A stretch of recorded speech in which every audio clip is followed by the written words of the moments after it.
Good morning. Welcome to the first episode of the BenChaseMotivation podcast. I'm very excited to start this.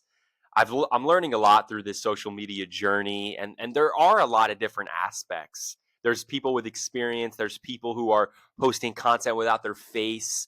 There's connections that you can make, and I'm excited to have Tanner with us today because he has experience in this field. He has life experience. He has that maturity that people want to hear. So I'm going to let Tanner introduce himself, and I just want you to quickly speak on your experience in podcasts and how it's impacted you so far. Okay. Hi, everyone. My name is Tanner Kateri, and I have a podcast called Kicking Ass with Tanner Stone. And on that podcast, we talk about motivation and how people can better themselves, like I did on my journey that I'll probably end up telling on this podcast. And I'm very excited to be here. And I've been doing my podcast for about a year and a half around there. And even though it hasn't grew to as much as I want to, I've still learned so much through that experience, and I'm really happy to be here. Sorry, thank you, Tanner. I'm just getting some notes set up. It's early, and again, you talk about the journey right away, and I'm early in my journey as well, even earlier than you. He's been doing it for a year and a half already, and no matter what, that deserves applause because you have been doing something consistently for a year and a half when probably 70-80% of our world cannot say that they've done anything consistently for a year and a half. For me, I've been doing this for 3 months and I'm already starting to feel that fatigue. I'm already starting to feel that comparison. And I want to immediately talk about one of my childhood slash current idols slash role models slash someone that I have a lot of respect for. His name is Mr. Beast. And it's someone during my journey when I'm uploading videos. I actually post a lot about Mr. Beast. I talk about him a lot because I have respect for his dedication. I have respect for the fact that Mr. Beast was told that he was going to fail over and over again, and he never gave up. And when I think about Tanner, who's a year and a half in his journey, and I'm 3 months, even though Mr. Beast is 13 years, the concept is still the same that it's all about the time that you put in and it's that ability to never quit. And it's intimidating for me. And I want to hear you speak on this as well. The fact that it took Quentin Tarantino, who's one of the most incredible movie producers of all time, it took him 7 years of try and fail and never giving up. So when I see Mr. Beast and where he is now, of course I know it takes effort and time, but it's a bit intimidating for me to see him. Imagine if I tell myself, damn, man, I'm going to have to go for 13 years just to make it. Of course, I'm never going to quit. But does that factor of other people's success and the time it takes them, is that intimidating to you? Is that motivating to you? What are your initial thoughts on the journey? So the way you put it, it makes me feel a lot more secure on where I am now because even though I'm on my journey and I'm early, to some people I'm early, but to you, I'm like already way down there. I guess it makes me feel better knowing that I'm not behind. Like if anything, I'm ahead. There's people that are in this world that aren't doing anything that criticize me in my comments section, that criticize me. Like my brother was at camp. He's a counselor. People are going up to him and calling brother's weird for doing the whole modeling thing. He's posting weird stuff, but I'm really just following what I want to do. And as long as it takes, I'm okay with that. As you put, that Mr. Beast took him so long, and look at him. He's a very big success right now.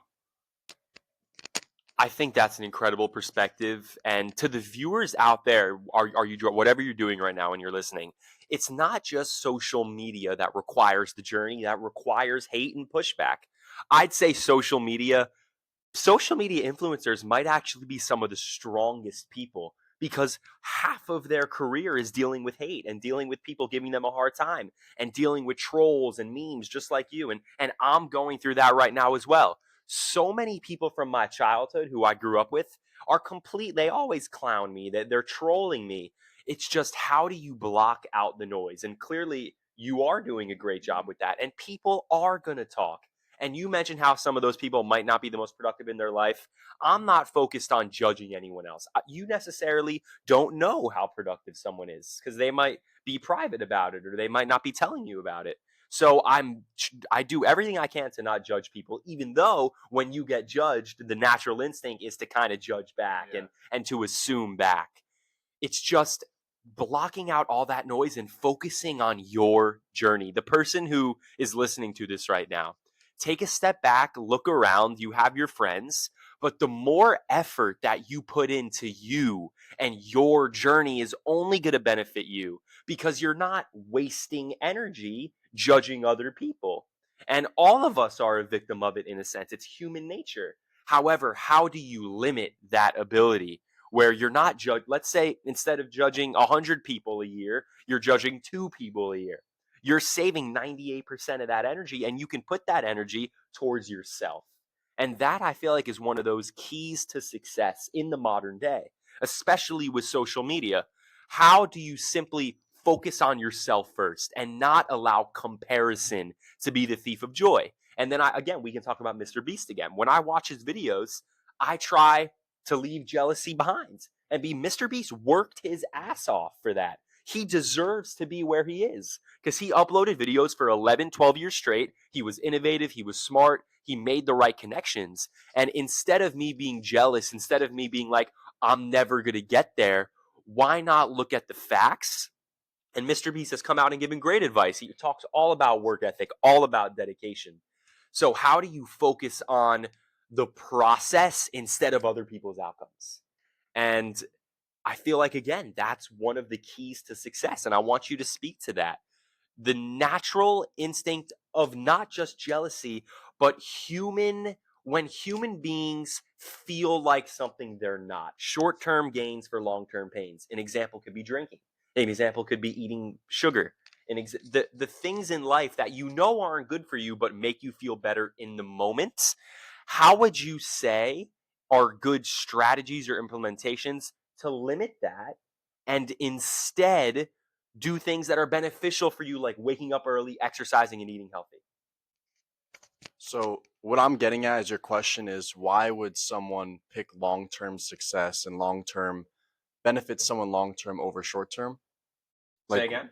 what is your question that why would someone choose to pick the long road to success even though the short term it has benefits and it's good Right. in the Why? moment? Why should someone not take those? When I say short term success, when you eat a donut, let's say you're not feeling great and you eat a donut, you probably feel pretty good, but that's not going to help you down the road because the next time you feel bad, you're going to have another donut. So how in that moment do you prioritize long term success over the short term satisfaction of eating a donut? That type of metaphor. So I start this out by setting a goal because you can't look long term if you don't have something to look forward to. So what I'm doing is I wouldn't just go eat a donut. I wouldn't go drink because I know that my goal to be a model and my goal to stay fit and be healthy isn't that. I mean, of course I'll eat a donut or go out to eat with my friends every now and then, which is it's fine, but you have to look long term always, but at the same time you have to enjoy the memories. So there's a kind of it's a mix between that enjoying the memories and looking at the long term effect on it. So I would say to avoid that feeling and avoid that short term, I would say short term. I don't know. I'm just lost my train of thought, It's all but right. yeah, I mean, give you me answered the yeah. question. I did. He answered the question and he said that there's balance, but also what you said. I mean, obviously, you're healthy, you're in good physical condition. That's just one of the domains where you can make short term sacrifices in order to be healthy. And what you said, going out with friends and eating, and that's not necessarily, and I should have phrased that question a little bit better. We're still working on it. It's still early. But the point is, the next time you're in a position where you're not feeling great, those ups and downs, which is going to be our next topic, when you're experiencing those downs, and honestly, you guys catch me at an interesting point. The last 24 hours were a down for me, and I put something out on Instagram. I'll talk about it in a sec, but and I guess we could transition into it right now. The last 24 hours were a down for me in my ups and downs. And it was interesting. It hit me at an interesting, not expected time because I actually had one of my biggest accomplishments so far on Tuesday night on a TikTok live. I was sitting at 40 people for an hour and I made 10 bucks and it was great. good experience. It was definitely an up. I wake up the next morning, my normal life, I go to work. I was bored at work. I didn't have a great day, and it threw off my mood, and I was in a down. And then here's the point. When I was in that down, when I wasn't feeling great, some depressive thoughts, sad, and I'm sure you can speak to that, I then had a decision to make, and it wasn't easy. I actually, just to put things into perspective, I ate 4 cupcakes when I got home. I went to Whole Foods, I bought cupcakes, and I ate 4 cupcakes, like mini cupcakes, not Yeah. massive cupcakes. But I had 4 mini cupcakes, and I had dinner with my mom, and I was a bit depressed, not depression, a bit depressed, which is a part of the journey. And I always am able to remind myself that. But then I had the decision, do I stay home and watch a movie, or do I go play basketball, which was my initial plan? And I was able to dig deep and go play basketball and get in 3 hours of exercise. And that was so beneficial for me. So when we talk about short term gain versus long term pain. If I stayed in and watched that movie instead of playing basketball, that would have been a short term gain because I would have had the satisfaction of being lazy. I would have had the satisfaction of not going and playing basketball and pushing myself a bit at that moment. But instead, I pushed myself. I ended up having a great time. It was a bit outside of my comfort zone. It wasn't easy in the moment when I wasn't feeling great to go play ball. But there's a great quote that was in my friend's garage, my former friend's garage growing up. No one has ever complained after a workout about how hard the workout was. I don't remember the exact quote. But the point is, once you work out, you've done it and you're happy about it. So I pushed myself when I was down. When you're feeling great, it's easy to go to the gym. It's easy to do all these things. It's those days, David Goggins, shout out, those days that you're not feeling great. How do you push yourself? So I'm proud of myself for going and playing basketball for 3 hours when I didn't feel great, when I didn't have a good day at work. And that benefited me. Even though in the moment it felt like a large task, I was able to do it and accomplish something. So, my question to you then, do you have any examples, or could you think of a spontaneous example of when someone might be feeling down out there? What is something they can do where instead of digging themselves a deeper hole, by making a bad decision for that short term gain, what is an example of something that could benefit their long term in those moments? So I'll go back to my story about Thailand that I speak on my podcast. So this is my whole journey. I was pretty overweight. I got up to like 210 pounds, and I Wow. yeah, and then I went to I really wanted to train Muay Thai. I looked up the fastest way to lose weight, and I ended up going all the way to Thailand to the best gym in the world. And after that, I trained there for a week or two. I ended up getting very sick, and I called my dad. I said, "Dad, I want to leave. I hate this. I really want to go home. I'm uncomfortable." It was just the hardest thing I've ever been through. And my dad said, "If you go home, what would you look back and think of yourself? You didn't get through it. You didn't push yourself past this uncomfortable feeling." And he was right. I mean, I sat through. I was in Thailand all by myself. My parents were traveling, and I was just in Phuket, just training, eating healthy, and I ended up staying. I ended up staying for 2 to 3 more weeks, and I lost 20 to 30 pounds. And to answer your question, I didn't want to do any of that. I hated it. But after, you're right, that quote that you said, I didn't say, damn, that was so brutal. It was the hardest thing. I mean, I look back at it, it was the hardest thing I've ever done. And I'm so proud that I made it through. And look at me now. I grew up, I matured. I am just much better person than I was before that Thailand experience. I mean, that's the best example. And that is Tanner's story. That's probably you said the biggest turning point that you've had. I think that's an incredible, relevant example of what we're talking about. And again, for someone out there listening to this podcast right now, the answer in one of the answers to life, and of course, this is all in our opinion based on our experiences, the answer is to push yourself outside of your comfort zone. It's to do things that you wouldn't see yourself doing. And then when it gets tough, when the going gets tough, the tough get going. That's a quote that I've heard my whole life. And again, you don't know until you're faced with it. But listening to podcasts like these, the type of message we're trying to put out is to help prepare people a bit for those tough times. I've been through tough times. Tanner's obviously been through tough times. And anyone who has been successful has been through tough times. We're not reinventing the wheel here.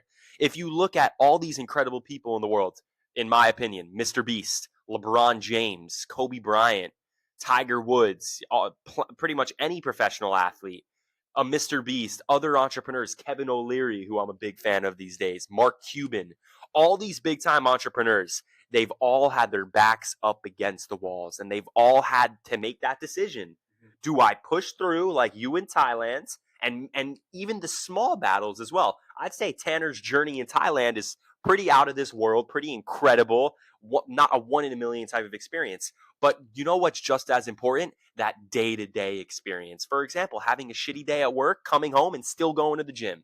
Those are what set you apart and put you on the path to greatness. It's those days. Ups and downs are natural, they're part of the journey to success. Anyone successful, anyone who has a lot of money, anyone who has a lot of power, fame, whatever it is, would tell you that ups and downs are part of the journey.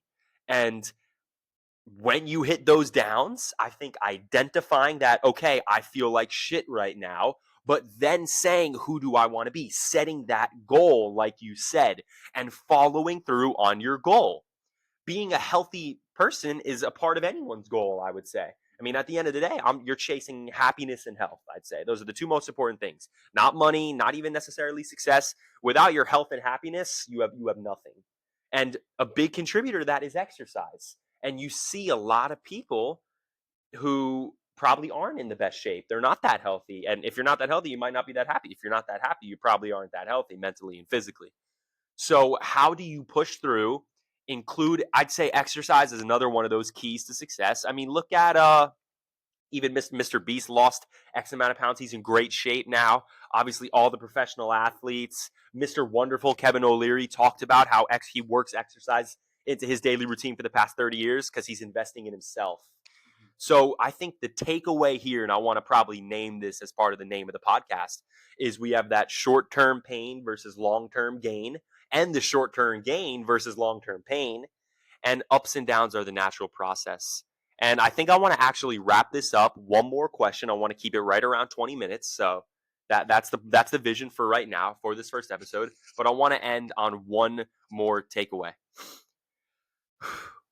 Let's envision ourselves as the best as like we quote unquote made it. For me, that probably means being an attorney, being a life coach, and having millions of followers on Instagram, and being a motivational speaker and a life coach to thousands. So I'm going to envision myself as that. And now, before we get into the question, I want you to tell the world who you envision yourself being in the bestest of ways. That's like one of the best questions I ever got asked. That seriously, I've never really thought of that. I would say envisioning myself and looking back when I'm older and saying I made it, I would be I would have financial freedom. It doesn't mean being super rich. It means doing whatever I want when I want, being very close to my family and surrounding yourself around a good circle, because that's the most important thing to me is friends and family, because if your circle's bad, you're bad. Like if you surround yourself around good people, then it brings out such a better side of you. So those two, and I would just say I just want to stay healthy, happy, and well, honestly, just simple. I don't really have a set goal in mind, but that's what I want to accomplish. I actually think, and that's a brilliant, humble, mature, well-rounded answer. You didn't get into your career, which is fine. But if you have those factors, what else could you ever ask for? And everything else will play out. So now look back into the camera, and I want the person listening to this right now. Envision yourself achieving your dreams, whatever that might be. For me, I gave you the example of having millions of followers, being a world-renowned attorney, world-renowned motivational speaker, world-renowned life coach. I'm going to accomplish that. And I'm not the first person to speak their dreams out before they've accomplished it. Let me give you some examples. How about Jim Carrey, one of the most incredible actors of all time, when he sat in front of the Hollywood sign for 7 years straight, or however long it was, and said, I'm going to be a famous actor. Every director is going to want to work with me. He drove there every single night. and envisioned himself becoming who he ended up being before he made it. He's almost like a wizard, but he's not. Because let's quote Jeff Bezos, the power of not giving up is real. This is Bezos' full quote. You could be trying and failing for 4 years, and then in the fifth year, you become the biggest thing on the earth. The power of not giving up is real. That is Jeffrey Bezos' quote, who we have a slight connection to, which we're not going to get into about the Bezos family. But Jeff Bezos said that. The power of not giving up is real. So if we have our goals and we simply never quit, we will become who we want to become, and honestly, even surpass our wildest dreams. I'm a believer. Tanner is a believer that you can become what you desire with hard work, dedication, and routine. That was the first episode of the Ben Chase Motivation Podcast. I hope you guys liked it. We're going to keep them under 25 minutes for now, see how they do. They're going to be on YouTube, Apple, Spotify. I'll be able to get them out on all those. Clips on Instagram. Thank you guys very, very much. It's been a pleasure. Thank you, Tanner. Thank you. Check out Tanner's podcast. It's excellent. He's been going for a while, and he's the type of kid that you guys want to be listening to. He's a positive influencer.